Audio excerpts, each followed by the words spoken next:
Well, the idea of the J-curve has probably been on my heart for about 30 years. So this is the kind of the first time I have written extensively on it. And I just first just a brief overview. What is the idea of the J-curve? And the idea of the J-curve, and you can see it on the cover of the book, is just that the normal Christian life, like Jesus' life, is characterized by dying and rising, so that so it resets our expectation of what normal is. What we sort of instinctively want is this. You know, we become a Christian, and you know it's just one wonderful thing after the other. And the great thing about this idea that's all through the New Testament and dominates Paul the Apostle's writing, he actually talks more about the J-curve, this idea, than he does any other idea, even justification by faith, as important as justification by faith is. But it's kind of his model for how you do the Christian life. And I begin the J-curve book with just a very simple story of taking my daughter Kim, who's got some disabilities, with me on a trip. And without going into all the details of the story, we get down to the Philadelphia airport, and Kim has autism, and she's just a mess. I mean, because everything is new and she's not used to it. And within about an hour and a half, we're finally seated in the back of the plane, and I'm just saying to myself, I will never do this again. You know what I mean? This was a mistake. And then as I reflected on it, over the course of the next day, I just remembered the familiar pattern of the J-curve, and and there's so many sides to this. It is one of Paul's richest ideas, and it's just not Paul. It's all through the New Testament, but one of the ideas on that is a very simple one. I took Kim with me to take pressure off of my wife, Jill, so she could get a break for a weekend. So my dying is Jill's rising. And that's the structure of love. So as you begin to feel the weight of dying, what we tend to do is we tend to, as it gets worse, we tend to think, oh, I should have never started in the beginning. You know what I mean? It's a kind of a perfectionism which is based on that life should somehow be suffering free. You know, that it should somehow look like this. So if life isn't like this, then someone made a mistake somewhere. And so we need to go back, and what we should have done was avoided the commitment in the first place. So what we do when we hit problems down here, we rethink the upper part of the J-curve and think, I shouldn't have done this. But actually, that's the structure of Jesus' life, and it's the pattern of our lives too. And I find it to be the most profoundly, in addition to justification by faith, one of the most profoundly liberating ideas in Paul's thinking. It kills yourself. It kills your ego. The J-curve is an ego-killing machine, and it's also it is, and that's just the dying part. And then this side here is where the Spirit's active all through, but the Spirit then brings life. And it's never a life that I planned on. It's always different, and it's always better, and it's always richer. And of course, my temptation is to avoid the dying, to escape the J-curve, and there's a million ways of avoiding the J-curve. That is just a very simple overview of what the J-curve is. But the reason I wanted to just do a little overview, I'll stick this up here, is that the J-curve has been, it's kind of like old treasures that you've had in the attic that you kind of go back and you've forgotten about. I spent my afternoon yesterday reorganizing my files in the third floor and throwing out a whole bunch of stuff, and I came across old treasures that I had forgotten. And it is like an old treasure, but because it's an old treasure, it takes a little time to get your mind around it. It was this idea, the dominant idea of the early church and the medieval church. And in fact, that's why martyrdom, I was just to be puzzled why martyrdom gripped the mind of the early church. I mean, it wasn't just persecution, but it was actually kind of it was the Emmy Award. People sought it. I mean, I even came across one letter from an emperor telling Christians who wanted to offer themselves as martyrs to go home. He didn't want to kill them. So why was this a treasure? They were so impacted by the dying and rising of Jesus that they wanted to reenact it. And but that led to abuse. And people then begin to see dying as a way of paying for my own sin.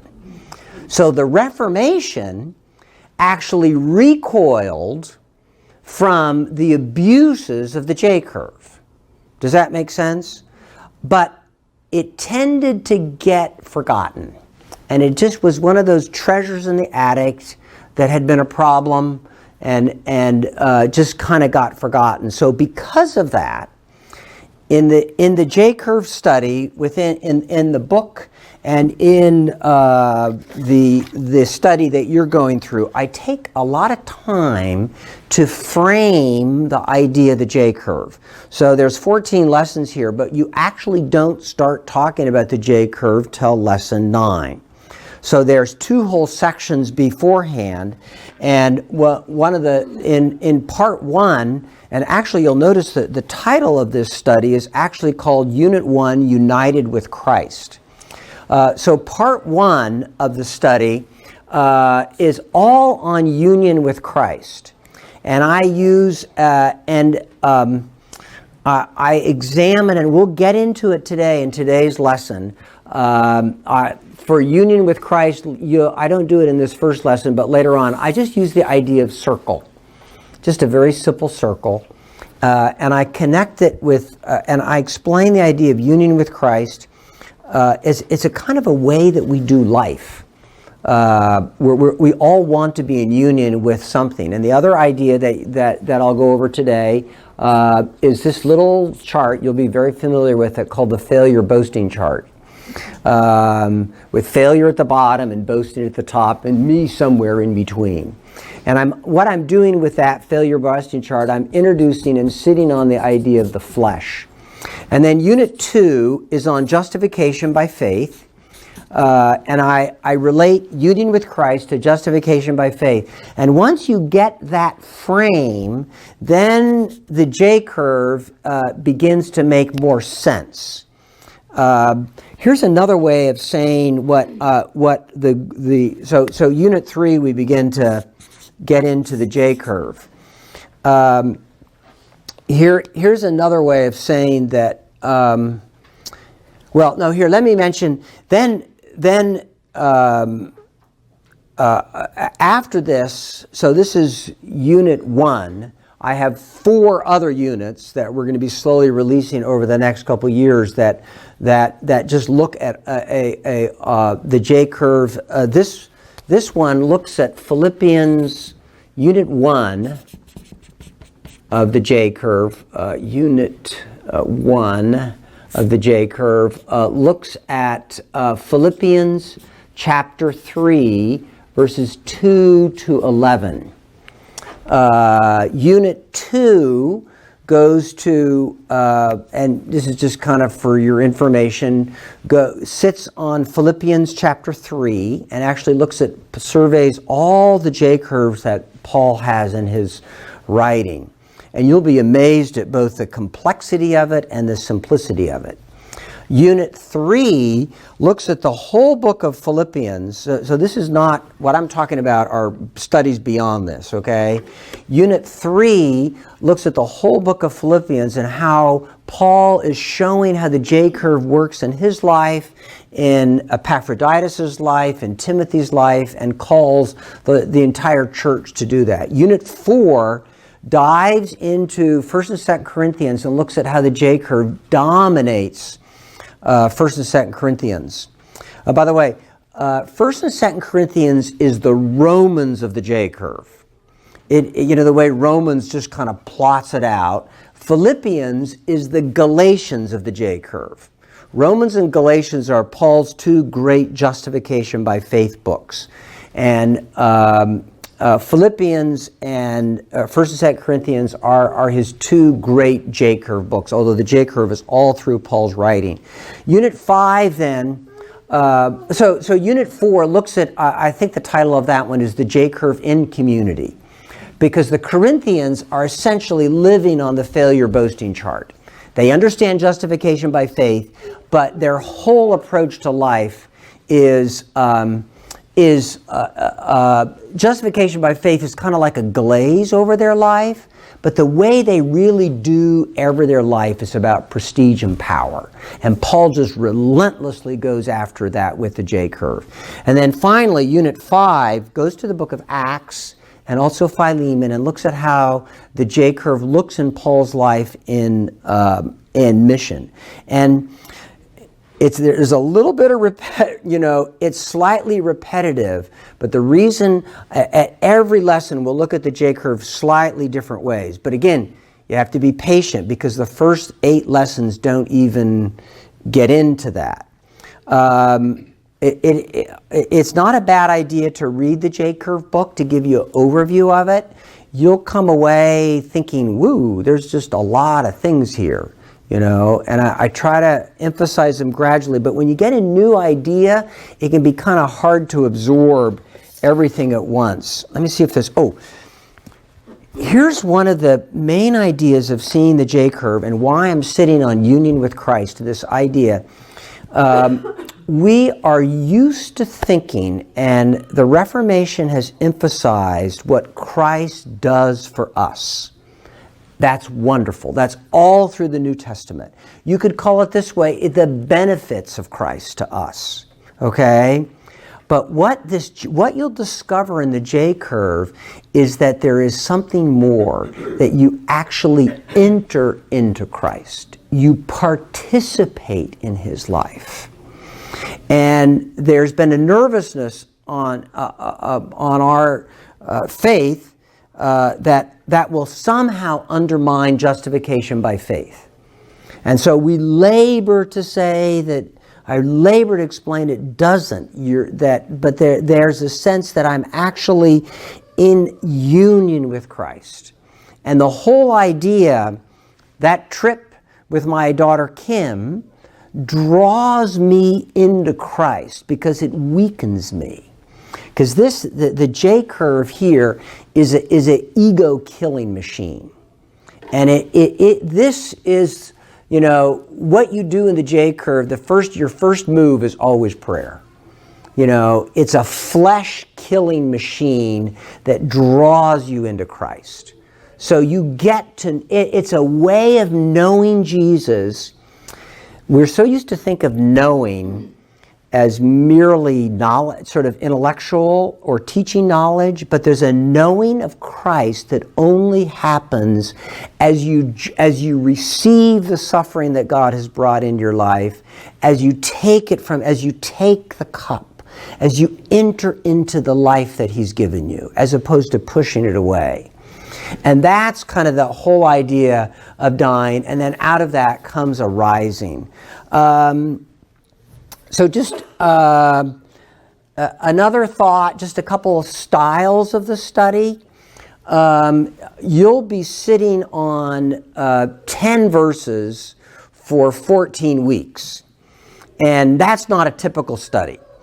And a couple of reasons why. One is these particular 10 verses in Philippians 3, Paul brings together almost all his major ideas. And it's so it's a kind of a way of looking at all of Paul's theology through these 10 verses. And partly it's just my style. Christians, I remember noticing 35 years ago that Christians, that in general, we tended to dabble, like taking a little, like the way you would Christmas cookies, you know what I mean? You know, take a little bit of this and a little bit of that. And then, but discipleship happens by concentration and immersion. I first, golly, this is 40 years ago in the inner city, teaching kids. I had this Christian Reform curriculum to teach Bible to these 5th and 6th graders, and they had 4 lessons on the Sermon on the Mount. And I had been teaching in the inner city almost a year, and I thought, golly, they and I need far more than 4 lessons. So we sat on Matthew 5, 6, and 7 for 3 months. I had 40 lessons on the Sermon on the Mount. And I just immersed the kids in this whole world of Jesus and sort of the mind of Jesus.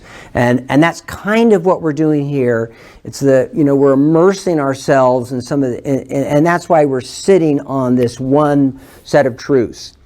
The other thing is just Paul, of all the writers in Scripture, the Apostle Paul is the most complex. And the J-Curve study looks at some of his most complex ideas. And some of the complexity is the density of them. Like he says something in such a short, like this whole study builds to verses 3, 10, and 11, something like, where Paul says, I want to know Christ and the power of his resurrection and the fellowship of his suffering, becoming like him in his death, that I may attain that I may attain to the resurrection. I mean, that's like, wow. And by the way, the J-curve is all through that. I want to know Christ in the fellowship of his suffering. And that word there, fellowship, you'll see later on, is that word koinonia, which for Paul is an intimate fellowship where you enter into a real participation with Christ. And then out of that comes the power of the resurrection. I mean, verses 10 and 11, and they're not more than 20 words in them, 25 words, and it's like a dynamite. But to understand it, and so we'll look at things like that from a bunch of different sides. We'll think about your life, and so that'll kind of help you get your mind around it. So it's just a long way of saying be patient. It'll just take time to get your ideas around it, and also because these ideas have been in the attic of the church, they're neglected, they're going to feel strange, and it'll just take time to get your mind around it. So that's why I've kind of spread this out.